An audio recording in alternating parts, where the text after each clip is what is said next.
This is the European edition of Breaking Banks, the world's #1 fintech podcast and radio show. We bring you the European unicorns, startups, founders, regulators, and leaders innovating the rapidly evolving fintech scene today.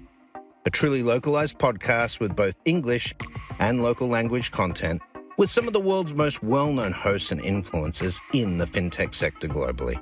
Join us every week as we explore what makes the European Union a phenomenal proving ground for many of the fastest growing fintech plays in the world today. Okay, let's roll.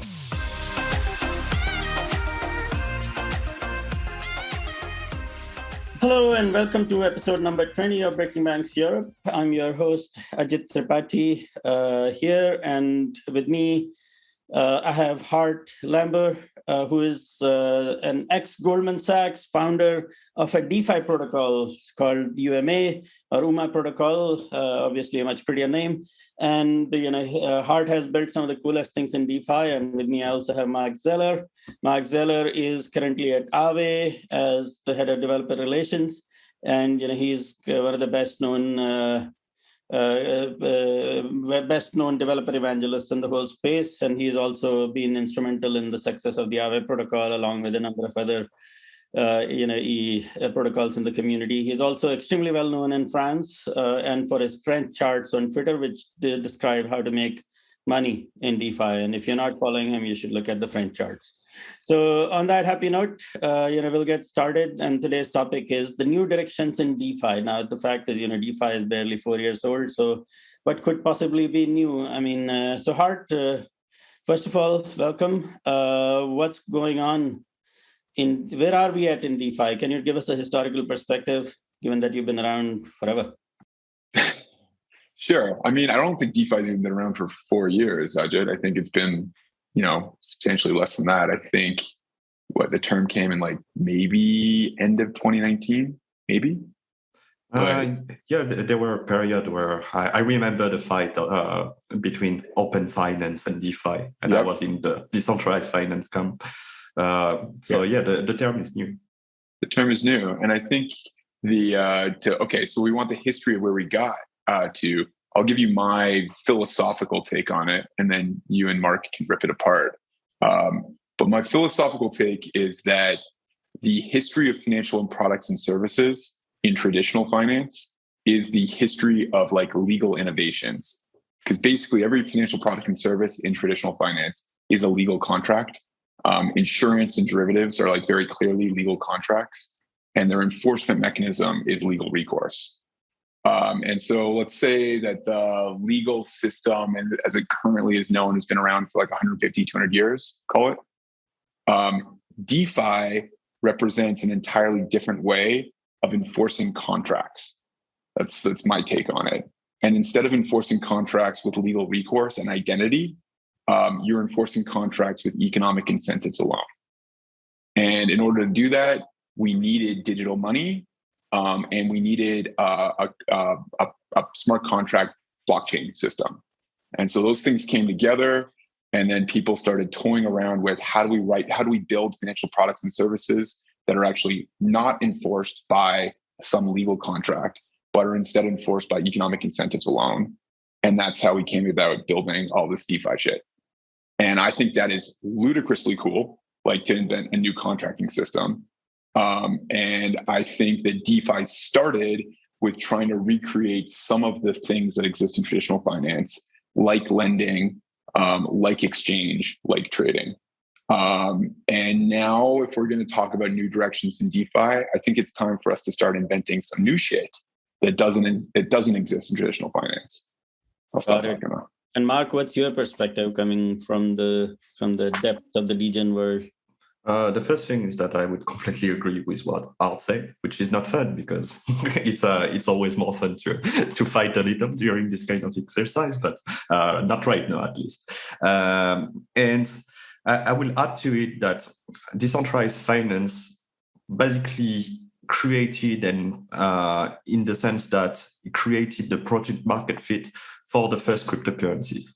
In the sense that a lot of people think about hyper Bitcoinization, when I can pay stuff with Bitcoin and things like that. And the adoption of that in the real world, it's almost zero. And we keep seeing more and more geopolitical events like saying use crypto for freedom and things like that. We don't see a lot of adoption, even with like big once in a century events that happen every 6 months for some kind of reason for the past 3 years.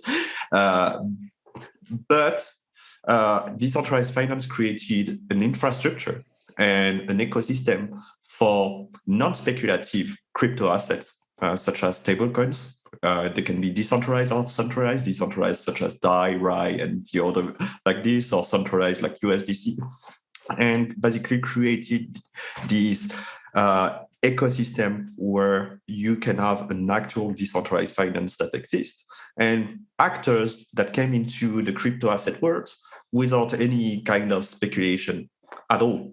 Like a lot of people, like most user of a basic liquidity protocol in decentralized finance, they have stable coins and they get out with stable coins. They have zero exposure to volatility asset because what they want is a passive income, and it's completely fine.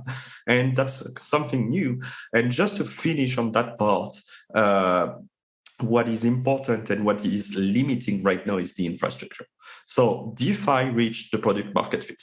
Like it went from less than 1 billion three years ago to more than 250 billion right now. That's a good product market fit in the sense that people have shown some interest for this project, but it's still small. Like 250 billion is a lot of money. It proves that there's a point, there's some interest to it, but how do we scale from there? And the answer to scale from there is infrastructure. And right now, if we want 2 billion users in DeFi, that's not an option.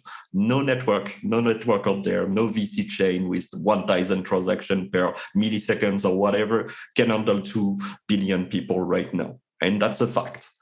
So the next steps, in order to go bigger, will be to work on the infrastructure. And a lot of people are doing that. And I think there's never going to be only one answer. We are living in the multiverse blockchain world. There's going to be different solutions for different actors, and I think it's a good thing. So, I mean, before Ether went to 88 in 2019 and I became poor, I used to argue with a lot of people on Twitter, and I've started that again. So I started that for a while because Ether went to almost zero and I had to behave, but I'm going to start that again. So I have a couple of questions on everything you said, right? I'm going to challenge a few things. So the first is DeFi has reached product market fit. First of all, DeFi is a lot of different things. Some things in DeFi may have reached product market fit. Some of those may not, right? So let's take a look at that. So let's say Uniswap is an automated market maker. It has reached product market fit in the sense that you don't need to wait for coins to be listed on Binance and then you can trade them on DEXs and DEX aggregators. Great. But has anything else reached product market fit in the sense that, I see that DeFi still relies quite heavily on liquidity mining and token incentives. So what else in DeFi has reached product market fit, Hart? Yeah, I think DeFi hit like product market fit stage 1. And I actually think we're in like maybe, I don't want to call it a dead zone. That sounds a little bit negative, but think of the history of like the internet or the World Wide Web, right? Like the first World Wide Web, you had the Yahoo homepage, and I'm kind of old, so I actually remember this, but like the Yahoo homepage, boring as shit. It was a little directory where you like click around, but that did hit like product market fit stage 1 for the internet, where people are like, oh shit, I need to get on the internet. I need to like see what this thing is. Mm-hmm. But that wasn't really much of anything new past that. I kind of feel like that's where we're at. And so to take Marc's point, like infrastructure is super important. That's what we're building, right? We want there be more infrastructure to build more things. But really what I think we need to have this take off is like another stage of product market fit where there is some product that comes into existence that doesn't exist, like in TradFi. That's something new that people want. And so that's like creating MySpace, off of the internet, like led to a whole other growth stage for the technology. I think one important part of that is that all the basic money Legos are there. does that mean that the one we have right now will be just like you said, Yahoo left their place to Google eventually, and many first wave internet company, some of them are still there and at the top, some of them disappeared, and that's completely fine. But what they basically do is still there. And I think the basic money Legos are here and are here to stay. Maybe different actors will do that. But if we want more complex product, more sophisticated product, we need several things. The first thing is that more maturity into the ecosystem actor. What we are seeing right now when we like protocols are proposing like a bit more complex derivative and things like that, they are not less successful in terms of attractivity, but in terms of audience reach, because a lot of people in DeFi right now are just 20 years old-ish degen that doesn't have a lot of financial education. And the institutions that are coming, like more sophisticated actors, they are less inside the ecosystem yet. They are coming, but still a process ongoing. So we need more sophistication and maturity in ecosystem actor. And the second thing, and that's part of the infrastructure, is that everything you do on the public blockchain costs transaction fee. And the more complex you do something, the more costly it is. And with the basic infrastructure we have right now, like Ethereum Layer 1, it's already super, super expensive to do things that are not that complex. Right. And that's, yeah, go for it, sorry. So I was going to ask about, so you said all the basic money Legos are there.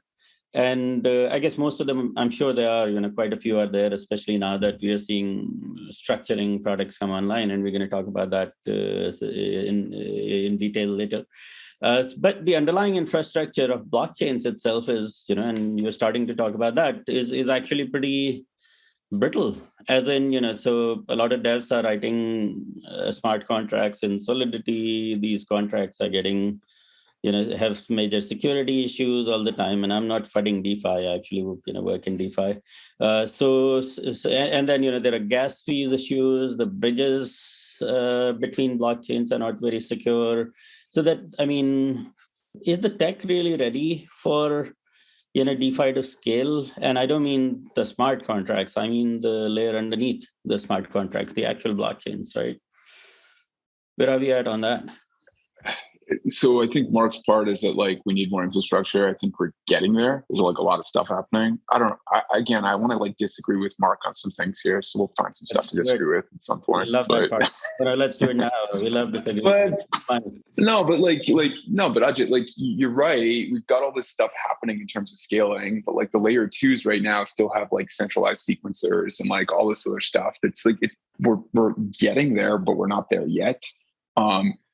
What we're supposed to do on this podcast, right, is be optimistic about where we're going in the future. And I think there is reason for that optimism. That's the two of you guys. I'm representing TradFi here. Keep going.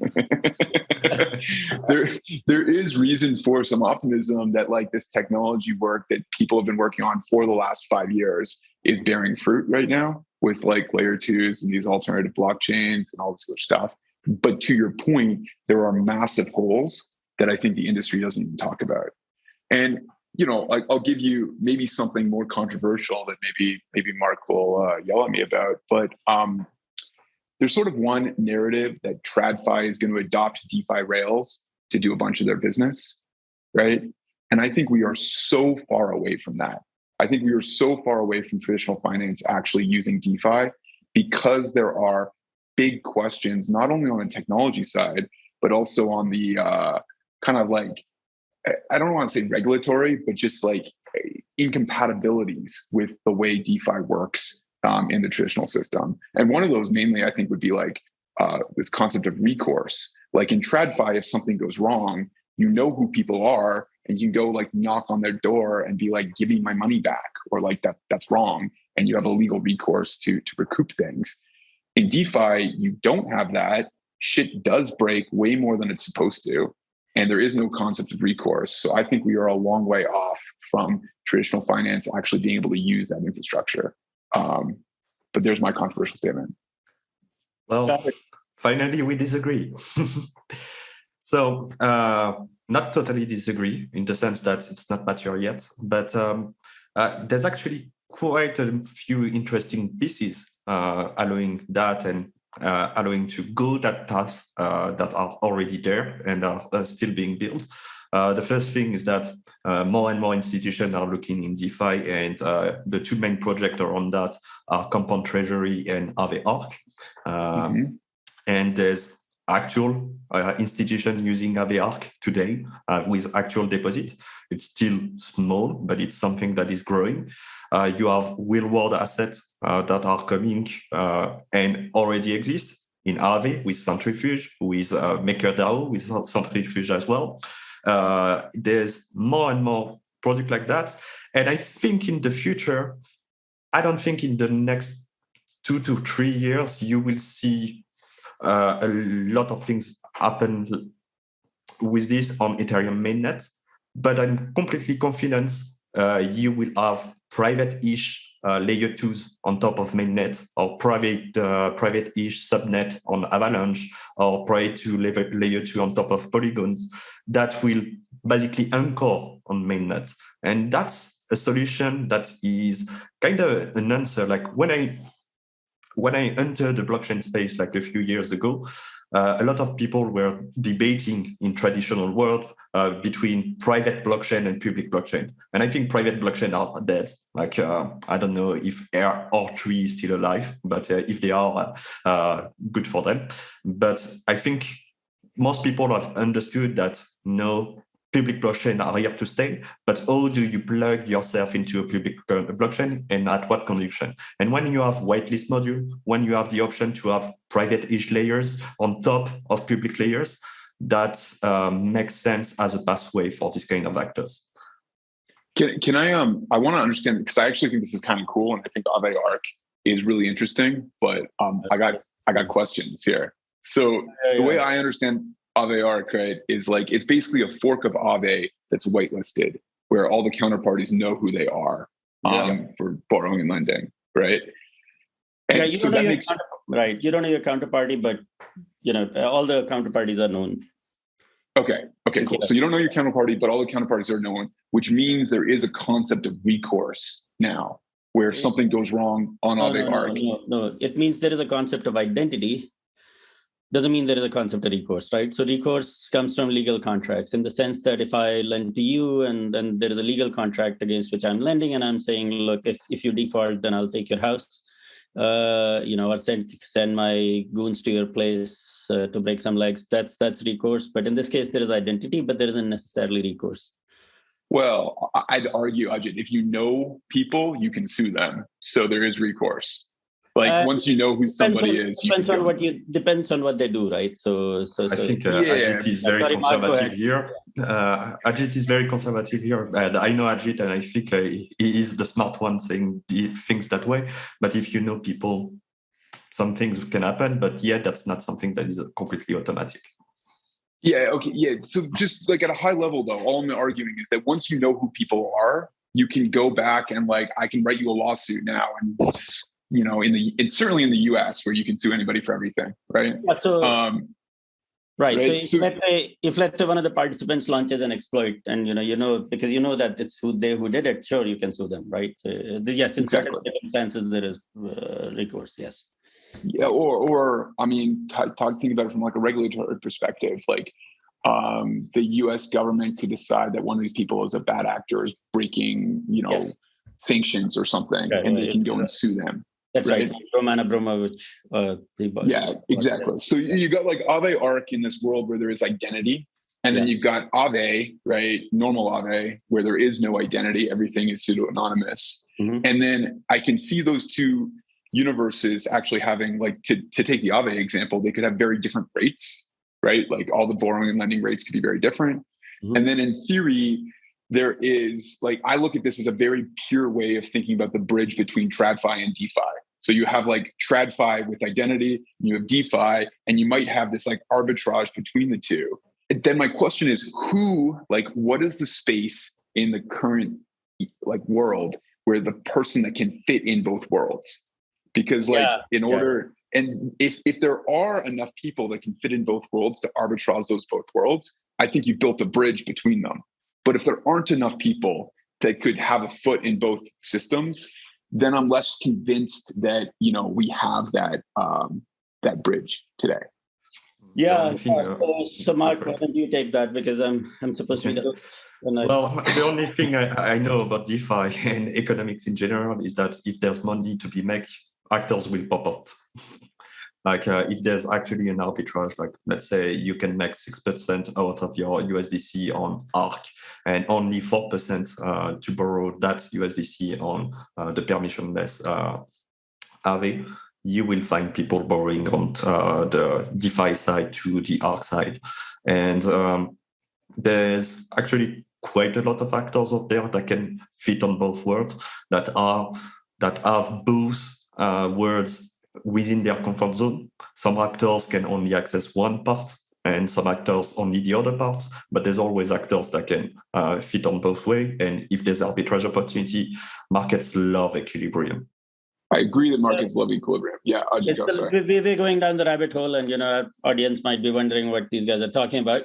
So one direction is that in traditional finance, if you want to use a service, then you have to KYC, right? At least in the Western countries, you have to kind of provide your documentation, and you have to provide KYC documentation, and you have to be onboarded before you can start, let's say, using a bank account or something. That's not the case in DeFi. But now there is a family of protocols that is coming online, whether it's Aave Arc, 1inch Pro, Paraswap Pro, and a bunch of protocols that essentially require participants to be KYC'd and then given the permission to access the same software that we currently use in DeFi, but with prior permissioning. So this space of permission DeFi is definitely a new direction, and MakerDAO, Aave, and a couple of other major protocols have kind of really made a big push in this direction. And the question is, who is actually that's using that? So Hart and so between the TradFi, right, Goldman Sachs, Barclays Capital, or BBVA, or all of our audience from traditional banking, and the degen world, which is us lot, there is a world of degen institutions, as in institutions that have proprietary capital, typically don't have client money. So these are like family offices, hedge funds that have been very aggressively moving into crypto recently, right, over the last year or 2 years. And those are the participants that are essentially also providing this buffer between the traditional banking system and the crypto, this new emerging on-chain Internet of Value system. And those are the guys who have shown the most interest in permission DeFi. So if you look at the Aave Arc market, participants, all of those are actually crypto native institutions, right? There is no like TradFi bank. So the likes of Galaxy Digital, the likes of Genesis, BlockFi, and so it's, even Wisdom Tree. That's the sort of institutional community that we are seeing come into permission DeFi. Yeah, so I think that's the right way of framing it. Like, this is a potential new direction in DeFi, like this permission DeFi, let's call it. I'll say that I remain unconvinced that that's going to bear fruit in the short term. Long term, yeah, but I remain because I think so much of what has caused that growth of DeFi is the individual. Like, it's much more grassroots, or let's call it like the whales, who I don't think have access to both systems here. I'm less convinced that permission DeFi is going to be a thing. Yeah. So Mark, what do you say about that? I think it's very hard to reach 250 billion DeFi market cap with only individuals. We all love the grassroots movement of DeFi, and I think it's actually a grassroots movement made by a lot of small individuals that wanted an alternative. But the state of DeFi that it is today is that we already have these big actors, and the figures don't lie. When you look at the main protocols, you look at the main depositors and things like that. Obviously, it's pseudonymous because it's the blockchain. But if you dig a little, you will see often the big actors, and some of them has been already quoted by Ajit. So I think we already have the degen institution, as you say, Ajit. It's true that it's still a bit shy on the more, I would say, TradFi. But the fact that we already have all this interest, and the fact that many of them already deposited testament. We are talking about a few. Now. The what? It's got to now 32 million in liquidity, which is, I think sort of ahead of where we thought it would be, given the number of approvals you had to get inside even these institutions. Yeah, but what is really important to me is not the actual figure, like the TVL figure that it is today, is that even if they deposit $1, that means they have the inside architecture and process to deposit that first dollar. And that's actually the hardest step, because it's not that difficult and that more technical to deposit $1 million or $1. It's basically the same process in decentralized finance. So even if the amounts are small today, that's increased my confidence in the fact that there's a real interest into this. Yeah, at least we got people to connect a MetaMask wallet or a custodial Fireblocks wallet to a DeFi protocol and start and convince their entire internal bureaucracy, whether it's ops, finance, compliance, heads of this or heads of that, to essentially start to play with DeFi and learn how DeFi actually works. And one of the most loaded terms in the world is, apart from virtue and freedom, is decentralization. So everybody claims that they are decentralized. Even I think we heard about Revolut potentially launching a token, and I hope they're not claiming they're decentralized. But what exactly is decentralization when we refer to DeFi? And where are we going on that front? To me, that's an easy one. Just can you shut the thing down? Like, I think that's the part that I think it's an easy question to look at. If you wanted to shut this thing down, could you do it? And if you can, it's centralized. I think one entity can do that. Would you say again, Mark? What do you mean?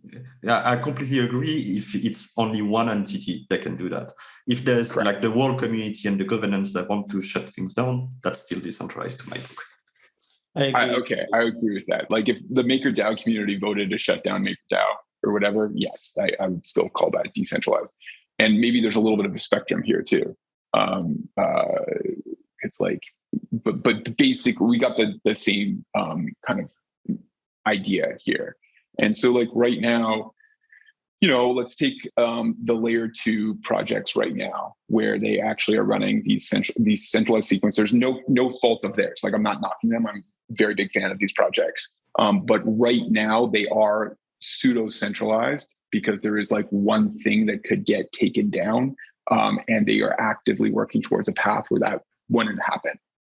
Do you agree with that, Ajit, as a definition? No, I agree. I think it's it's not just one thing, but also one person or one company, right? So as in if a protocol has a founder and that person can be arrested and they have some keys, or they can be made to sort of kill the protocol, and or if investor, right, a major investor gets arrested and you can vote all their tokens to stop the protocol, then I guess it's fairly centralized. So I really like that definition, in the sense that DeFi isn't the first time we had this. BitTorrent is fairly decentralized, even after Justin Sun, oh my God, bought it. So as you can't really stop BitTorrent. We're not going to talk too much about His Excellency here, but that's a separate topic. Let's just take a quick break. I agree with your definition. I think that's the same definition that I think we pursued about censorship resistance and unstoppable internet infrastructure. So as when we come back from we talked about permission DeFi and decentralization. When we come back, we will talk about some of the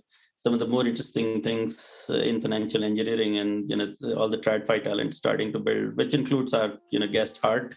We can call you TradFi talent, right? In DeFi, Hart. Sure, man. Sure. Not trying to offend you. Anyways, we'll come back after the break and start this all over again. Thank you. The FTS Group builds innovation ecosystems. We engage incumbents, investors, entrepreneurs, technology partners, and regulators to build trusted and connected fintech tribes around the world. We firmly believe that innovation in financial services will truly improve people's lives. Learn more on ftsgroup.eu.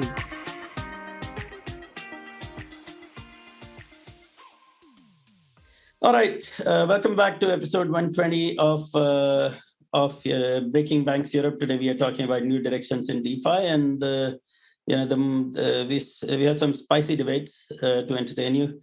So we're going to talk about TradFi talent in DeFi. And Hart, you were at Goldman Sachs, right? What were you doing there? I was a rates trader at Goldman for 8 years at a university. So through the financial crisis. Right. Yeah.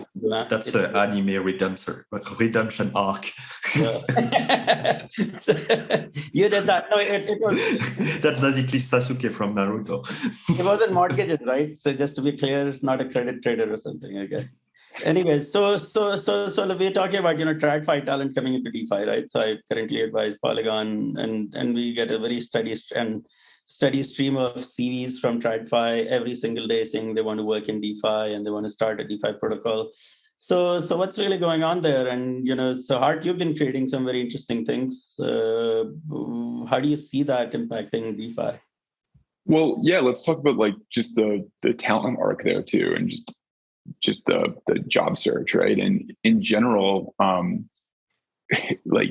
DeFi is a massive growth area. Crypto, Web3, huge growth area. Sales and trading in particular in banking is not a growth area. Sales and trading in TradFi is a shrinking area where there's less and less opportunity going around. And you agree, Ajit, right? Yeah, traders are being replaced by algorithms. So, and that's in even more and more sophisticated products. So yeah, sure. Yeah, and just take the macro trend that's happening. And then you add to the fact that sales and trading in TradFi was incredibly lucrative as a profession, not that long ago. And the kind of the bounty there is getting shrunk kind of year after year. Couple good years now with COVID making markets more active, and there's been some interesting stuff going on. But generally speaking, just people aren't super excited in that profession anymore. Yeah. But then you also have this funny happening here where you are still paid relatively well, and you think that there's kind of golden handcuff concept where leaving your TradFi job to go do something new is scary, particularly when you've learned a skill. The skill I had, trading U.S. government bonds, basically doing futures basis arbitrage on U.S. treasuries, who the fuck cares about that, right? There's nobody that really wants that skill set. So it's hard, but that just means that there are a lot of smart people that are really smart and creative that are in TradFi and see this emerging opportunity. And the ones that actually think that this is the future or something interesting are sending out resumes and looking for cool jobs, as they should. And I think that's super exciting. So one of the things I see, quants coming in and traders coming in and talking about is essentially replicating some of the ideas in TradFi, right? So I'm seeing, especially after this Ribbon, I think Ribbon got a little bit of early traction in terms of creating these covered call strategies to generate yield. Now, why is it? But we haven't really seen a lot of products, right? So we haven't seen someone really solve options in DeFi. Squeak is probably something close, but not quite. There is still a lot of reliance on perps. So where do you see we are going in terms of creating new financial primitives? The basic building blocks are there, but the more complex, if you're an ex-quant or an ex-trader, you get and you've been building some really cool things. So what do you see coming down the pipe? Yeah, well, let's talk about the advantages here, and I'll go to some of some of Marc's views, some of my own views. Creating a new financial product, creating a new structured note in TradFi, is incredibly expensive. It takes you compliance and legal and operational and I don't know, costs you $10 million to come up with a new idea, something big. Mm-hmm. Creating a new financial product in DeFi in this new contracting system we've invented. It's not free if you add in the cost of audits and the talent to write this living contract, but it's a hell of a lot lower. So my first point, the optimistic note here, is that we should be super bullish on innovation in DeFi because the cost of innovating a new structured product is so much lower. And I think that's really cool. What Ribbon did that's brilliant, I think, is they combined some of the DeFi concepts that exist with TradFi concepts in a way that just made it usable. So one of the DeFi concepts that has worked really well is this idea of trading against a pool, like aggregating interest into some pool. And so Ribbon in general, by creating a really simple structured node, but pooling that interest and then kind of auctioning off the other side of it, I think it's weekly or whatever they do, was just a really simple way of taking this DeFi concept of kind of pooling or aggregating interest and the TradFi concept of a simple structured node and linking the two together. So I think that there's just more need, like on the auction side. Yeah, I'll stop talking. The what? That was great. So Marc, that was quite interesting. So, what are you seeing that's new and exciting? I would say that just to add to what was just said, there's actually like quite a lot of interesting and new products in DeFi. They are not. They're still like not very well known, but for example, on the option front, we talked about Ripon, but we can also talk about Dopex. StakeDAO is doing bonds now. Opin was actually an OG that in this field, and he's still working on a few things. And I'm just gonna go back to what I said at the beginning of this conversation. The issue is not the technology, as you said, Art. It's actually much more seamless to create new financial products directly on public blockchains and networks. The issue right now is the maturity of the ecosystem actors. And as we are seeing more and more sophisticated actors, as you said, if you are 20, 25-ish right now, and you are good at math, and you don't want to be an engineer, and you are interested in finance, say fuck you to Goldman Sachs, because that was a good opportunity 20 years ago, 10 years ago, 5 years ago. But right now, if you have to make a bet with your career, invest the next 5 years in DeFi. Worst case scenario, you're still young, you will find a good job. Good case scenario, you just earn like skip 20 years of your life in your career. I completely agree, right? And those guys will bring the brain and the sophistication to bring DeFi to the next level. Right. No, I think that's absolutely true. And you know, so back in the days working at Goldman, hacking around in Slang and SecDB used to be a huge amount of fun, and I don't hear that vibe from the folks over at Goldman anymore. But that's exactly what DeFi feels like, right? I mean, you're being creative, you're being sort of inventing things, and it's a lot of fun. So that's not changing, fortunately. Obviously, now it's a different market environment, right? So last year when we spoke, and first of all, thank you for using that wonderful word on our show for the first time in history. And, so it's a fintech podcast, you know. So in fintech we are well-behaved people, but when you go to DeFi and crypto, obviously it's far more exciting. So. So I think when fintech people, you know, you go to fintech conferences, it's like kumbaya and everyone is hugging each other, and then you go to crypto conferences and it's spicy and it's exciting. And I think, you know, that those two words bridging is a very exciting change as well. So I'm seeing more fintech entrepreneurs come in and build app aggregators and apps for, you know, users to kind of create distribution for DeFi. That's another trend. Right, so that includes the likes of Yield.app, Swissborg, Flint, a whole number of, you know, Zapper, Zerion. No, Zapper and Zerion are not fintech, as in they're more crypto native products, but then there is a whole bunch of, you know, these dumped down user-friendly apps, and you know, we are all waiting for the day when Revolut will essentially integrate with Aave or, you know, UMA and then start to create really useful products for their users using the financial infrastructure we built. So now, you know, because this is a fintech podcast and most of us are TradFi boomers, if you will. So we have to talk about regulation. If we don't talk about regulation, then we're on the wrong Just show. Before that, to me, it's a very important point that you said, is that we are seeing the concept of neo banks in the sense that some, and obviously it's often the neobanks that are first to adopt this kind of technology, but some of the new fintechs are getting into DeFi, but also crypto products in general, investment alternative in general, and some are sticking to be just a bank with a mobile app, and they think it's good enough to be a neobank. And I think in the next 5 years, the new fintechs that adapt will have much more success than those who won't. No, I agree with that. I think, we are seeing, so there was this German, is it Norwegian neobank that just raised 70 million.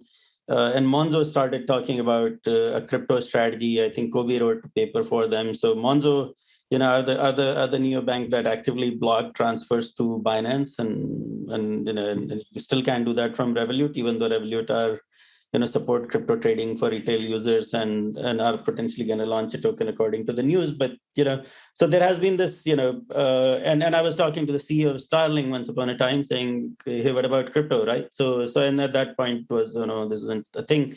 But now it looks like a lot of fintechs are adopting crypto. So Hart, have you seen anything in that space? I think that you are spot on in this idea of a fintech, or Marc's point of the most aggressive neobanks, the neobanks, are going to be the ones that offer the best products and services because they adopt DeFi rails and do more aggressive things. But this, Ajit, does go to your question of regulation, right? How? Yes. It's all a risk spectrum where the rules are not known. So right now we have a regulatory environment where anyone that tells you they know what the rules are is wrong, because the rules aren't actually written down. And so you have this risk spectrum where you have TradFi over here that, because of their legacy business, can't do new things. And then you have some of the big neobanks in the middle. And then you have what we'll use Marc's term of the neobank, the new bank on the one side. And their risk spectrum is just different based on their legacy business and based on the regulatory risk they can take and how much they can bend the rules. That's kind of my take. And so I think what you end up having, if we play it forward, TradFi can never get out of their legacy business and they get lapped, right? But what happens over on this side of the spectrum I actually don't have a strong view on are there going to be banks that get too aggressive and then get kind of really reined in by regulators that don't like that? Is there a sweet spot on that spectrum of where you want to sit? I don't really know. But that's kind of my mental model for it. Right. So I think sorry, go ahead, Marc. Please go. No, go for it. You go ahead. I think one thing that we think is that those neo banks will be the CDFI, basically, in the sense that they will be the pathway into DeFi. Stani from Ave used to say, and I don't think he invented that, but it's the last one that said it, so I will give it to him, that DeFi is the back end and CeFi is the front end. And I really believe that's one of the main pathway for the next few years, in the sense that people will have accounts in those neo banks or whatever, and those banks will provide liquidity into DeFi. But what happens when they get wrecked? When there's an arc and they invest in a DGen protocol and they lose user funds. What happened? Well, if they are registered, they will need to cover their responsibility. What happens if there's some kind of compliance issue with some deposits from users? And I think those questions are critical, and nobody has the perfect answer to any of those questions right now. And that's the main challenge for the next 2 to 3 years, to solve and give framework and to find the right standards to have this relationship and those bridge, as you said before, between the DeFi and the CeFi world. So, my frustration with fintech was that people just kept putting apps on top of legacy rails and getting crazy valuations, right? So Lemonade is a prime example. It was, Lemonade is a bit more interesting actually, but in a lot of cases, back in the early days of Monzo, you were essentially putting a mobile app and aggregating, a whole bunch of legacy rails, and but not really building infrastructure. Then came around this idea of embedded finance, which was basically this, where Angela Strange of A16Z said, "Oh, every company is going to be a fintech company." Now, of course, we are saying every company is going to be a crypto company, and we were essentially putting mobile, nice UX on top of basically crap, right? Forgive my language. We use two words in, I think, that editor might find. So I think fintech using DeFi rails makes a lot of sense because, of course, these are early days, but these are, fundamentally new rails. And there is a lot of talent in terms of distribution and UX and compliance and a whole bunch of stuff that can distribute DeFi to the next billion users, right? And all of that may or may not happen on chain. Some of that it's okay if some of that is off chain, and bringing a lot of value through fiat and all of that. So I think, but DeFi isn't DeFi without governance, right? So I mean, I think a key idea of now, and what is governance? Governance is the process by which decisions are made regarding a DeFi protocol. So if you want to change, any parameters like risk parameters in Aave or leverage ratios, loan to value ratios, then there is a voting process, and it's an imperfect democracy that makes those decisions. So what changes are you seeing, or what's the evolution of governance or decision making in DeFi that you have seen, Hart and Marc? Well, I memean, one of the things that a lot of people shit on governance is like, okay, wait, I've got my useless governance tokens. And I have a much more optimistic view. We haven't been able to program governance before. Like before, our past ways of how we could govern things are very basic. Like you vote at your local election type thing. It's really basic.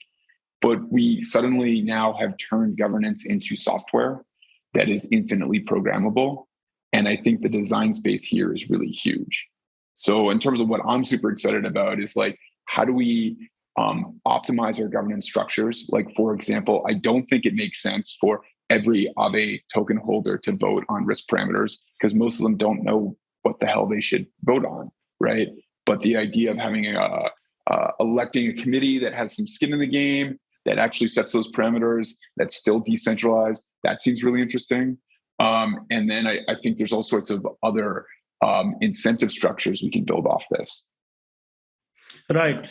And I really believe like MakerDAO is setting the standards in this industry for the simple reason that they were the first one to ask themselves this question. They actually are pioneer in decentralized governance and in decentralization and in DeFi. And thus they adopted a system of representative through delegates with voting and also through what they call core units. So basically very specialized task force around one topic about one aspect of the protocol that vote their own budget and have some form of autonomy, but still have a lot of auditability and can be taken accountable by the community that if they do something wrong, will not vote their next budget and basically vote to kick them out. And I think we are experiencing more and more maturity on that front. We are now at a stage where we can confidently say there's like decentralized protocol and there's DeFi only name protocols where one actors when that's that's the obvious example, but one actor that goes away, the whole protocol goes to shit. Yeah, we saw that with Andre Cronje recently retiring, right? The famous Wi-Fi developer and the Phantom. Well, and the guy goes. To be completely honest, like Yearn is not affected by unless like the market variation, but the market will do what the market does. But the protocol still completely operate without Andre because it has minimal implication in the nowadays. But smaller protocols are quite affected, that means that. Was it completely decentralized? Maybe they were not mature enough. Maybe if we left like in 2 years, they would not be in this situation. Right. So that sort of dependence on an individual, right? So it is, Satoshi. Or entity. Yeah, or entity, right? Satoshi isn't around, but Bitcoin is perfectly fine. I mean, exactly. I like to call that the asteroid test. Like if there's like some weird asteroid that comes to Earth and fragments into small section and kill instantly the whole Aave team, does Aave still works out as intended? And the answer is yes. You can still deposit into Aave, you can still take liquidity from Aave, and there still can be developers out there that make AIP to modify the protocol, even if I die right now. Yeah, so the system works without the founding fathers, so to speak, right? That's kind of the point of building the checks and balances. But I have, we have 10 minutes, and I want to talk about two more things. So the first is GameFi. So I've seen, the games like crypto games start to integrate DeFi primitives. Axie Infinity, for example, a very popular, game like a Ponzi. I should use that word. That's another third bad word. A third, a game essentially has this idea of a DEX, a decentralized exchange inside it. So what's going on with GameFi and, just integrating DeFi into games, and where do you think that's going? Hart, I know, Well, I don't know enough about games. I'm not enough of a degen gamer. All I know is I think this is super interesting, right? And I think this idea of, here's my view. A lot of DeFi is a game. Like in economics, you talk about game and game theory, and they mean it in a very different context than playing a video game. But there is a parallel here where we're trying to there are some rules and you're trying to figure out how to maximize your points. And in a lot of DeFi, I think of it as a video game. And I think people approach it as a video game where they're playing and investing and trying to maximize points, which are just dollar numbers here. Yeah. And so I actually think it's super natural for GameFi to actually create, to add in an economic component to actual video games. And I find that design space super exciting. And you want to talk about new directions for DeFi. I think that there is going to be a very much an embedded financial economic component to these games, because it's all about designing incentive structures, which is what DeFi protocols do today anyways. So Marc, you've been backing avecoche, right? I see a lot of tweets. So what's going on there? Oh, I'm a huge fan. So disclaimer, I'm a fan, I'm an investor, and avecoche is a black hole for my own money. So please do your own research, because this thing is taking all my time and money. So don't. One thing that is quite important in GameFi is that the first wave of GameFi were a lot of Ponzinomics and not very fun. So we had the play to earn, and the first version, for example, of Axie Infinity was not very fun. You have axes, which are some kind of characters, and you click on the screen, and you can do that for several hours a day in order to make a few bucks a day. Axie Infinity team is actually quite brilliant, and I love what they do, and they are working on a lot of stuff to improve their game, to launch new game. So there's a lot of iteration on that, because the whole thing is not mature yet. But what I know is that the gaming industry is the biggest cultural industry in the world. It's bigger than cinema, it's bigger than TV, it's bigger than music and things like that combined. And people love to be slightly different online. And when you combine those two things, being able to play with asset that you actually own, and being able to spend to be slightly different to somebody else online, you have the perfect market. But this is really cool, right? As in, I'm actually, let's say, a gamer, and I can integrate financial primitives, but I also can learn a lot, right? So in terms of what's going on by essentially integrating DeFi with NFTs or non-fungible tokens, and essentially trading cats or earning a yield against my cat pictures. I think there is a massive design space there, and a lot of innovation to be had, and potentially fintech can learn something from that, right? And because Roblox is the biggest NFT marketplace. They don't call it that. They don't use a blockchain, but my son spends too much money on it, and I'm going to have to figure out what to do about that. Maybe some Asian parenting. But anyway, so one more thing on that is, NFTs we're not going to talk too much about, but, GameFi to me is really cool because it really integrates NFTs and DeFi. But Hart, this is... And it's also a Trojan horse for finance. This thing, an avecoche, it's actually a blockchain wallet. It's a ERC 1155 that can hold assets, that can hold NFTs, that can deposit into Aave and earn interest, redirect interest to other stuff. And that's just an example. But this thing is actually a Trojan horse to teach people that came for a game and learn about finance. Learn financial literacy, right? So maybe one day I'll go to the branch of Santander in Barcelona and borrow against my cat pictures. But Hart, one more thing, right? So you've been building some cool thing, and you've been very modest and humble and not tried to, as we say in crypto, shill at all. But I want to know what you're doing in the UMA or UMA protocol, and you've been inventing some cool things. So give us what those 2 or 3 things are. So core concept, we're inventing a different type of oracle. This is my shill for 2 seconds. Inventing something called an optimistic oracle. Right. Yeah. My shill for 2 seconds. Optimistic oracle. We can ask for any type of knowledge, any type of knowable question we can get on a blockchain. So it doesn't just mean you need like the price of Bitcoin or the price of Ethereum. You can use Chainlink very effectively for that. This is more like, hey, I want to know whether who won the Super Bowl is a good example for kind of prediction or information markets, or for structured products, Ajit, like for sort of different types of financial products. I want to know whatever my payout structure might be, like what's the correlation between oil and Bitcoin? I have no idea. Like whatever the answer is, we can get that piece of information on the blockchain. And I think this optimistic oracle is like another essential primitive or building block in order to write contracts that can do anything. So any type of financial what sort of things, as a user, what sort of things can I get out of that? So the thing that we've gotten a lot of traction on right now are something we call KPI options. These are really for other protocols or DAOs, where I want to create an incentive structure for my community. Let's start there. So I want to create an incentive structure for my community. I'm project XYZ, and I want $100 million of TVL. And so I create a synthetic token collateralized with my project token that will unlock at the end of the month if my project hits $100 million of TVL. So the question we're asking our oracle here is like, did project XYZ hit $100 million of TVL? The answer is yes or no, right? And based on that outcome, I get a payout of these KPI options, right? That's like one example.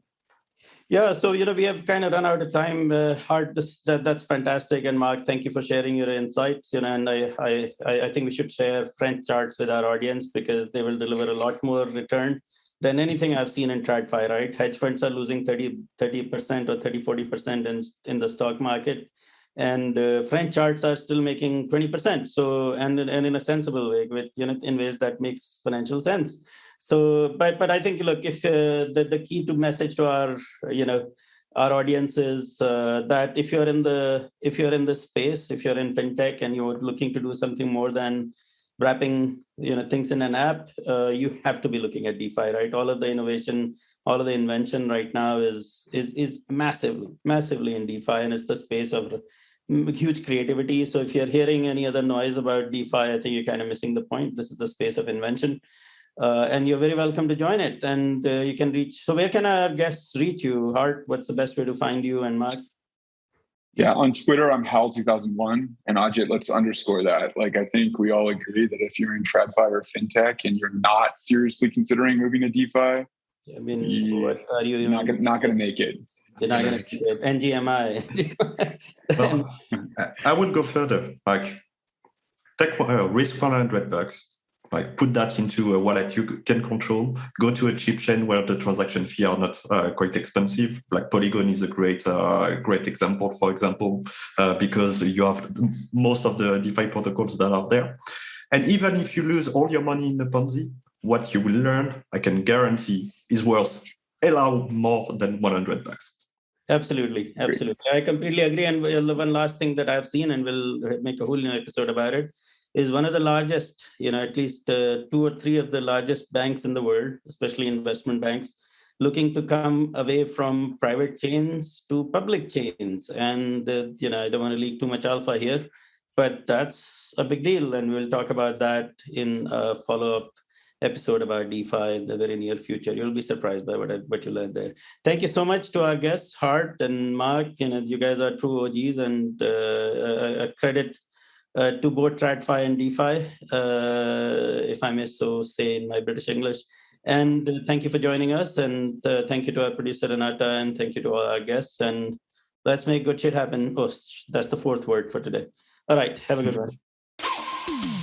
Thanks for listening to Breaking Banks Europe, a Provoke Media podcast in cooperation with Fintech Stage. Don't forget to tweet us out, shout out, or post to the team at Breaking Banks EU on Twitter. If there's something or someone you'd like to hear on our cast, let us know. See you next week on Breaking Banks Europe.